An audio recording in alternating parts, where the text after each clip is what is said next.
وزارت افرادی قوت کے قانون کے تحت سعودی عرب میں کام کرنے والے غیر ملکیوں کے لیے لازمی ہے کہ وہ کسی مقامی شخص یا کمپنی کی کفالت اور اسپانسرشپ حاصل کرے، کیونکہ اس کے بغیر سعودی عرب میں رہائش اختیار نہیں کی جا سکتی۔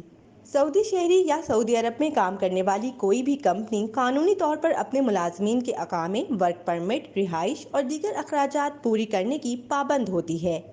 قانون محنت کے مطابق غیر ملکی کارکن جس کے ویزے پر ہوتا ہے وہ اس امر کا پابند ہے کہ کسی دوسری جگہ کام نہ کرے۔ اپنے کفیل کی کفالت میں رہتے ہوئے دوسری جگہ کام کرنے کی ایک ہی صورت ہوتی ہے، اور وہ یہ کہ وزارت افرادی قوت کے ذیلی ادارے اجیر کے تحت باہمی رضامندی سے کارکن کو عارضی طور پر کسی اور کمپنی کے پاس کام کرنے کی اجازت دی جاتی ہے۔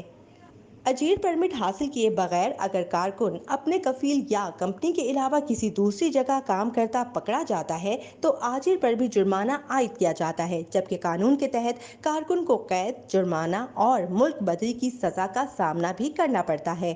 وزارت افرادی قوت کے قانون کے مطابق سعودی عرب میں آجر اس امر کا بھی پابند ہے کہ وہ اپنے کارکن کے بارے میں مکمل باخبر رہے۔ کارکن کو فائنل ایگزٹ یعنی خروج نہائی ویزا لگانے کے بعد مملکت سے روانہ ہونے تک آجر اپنے کارکن کا ذمہ دار ہوتا ہے۔ خروج نہائی ویزا سٹیمپ ہونے کے باوجود کارکن کے مملکت سے نہ جانے کی صورت میں آجر اپنے ابشر یا مقیم کے اکاؤنٹ سے کارکن کے بارے میں اطلاع فراہم کرتے ہوئے اس کا ویزا کینسل کرانے کے بعد اسے ہروب یعنی فرار کے سیکشن میں رپورٹ کرائے گا، تاکہ اس پر سے کارکن کی کارکردگی ختم ہو جائے۔ سعودی عرب اور مشرق وسطیٰ سے مزید خبروں کے لیے وزٹ کیجیے urdunews.com۔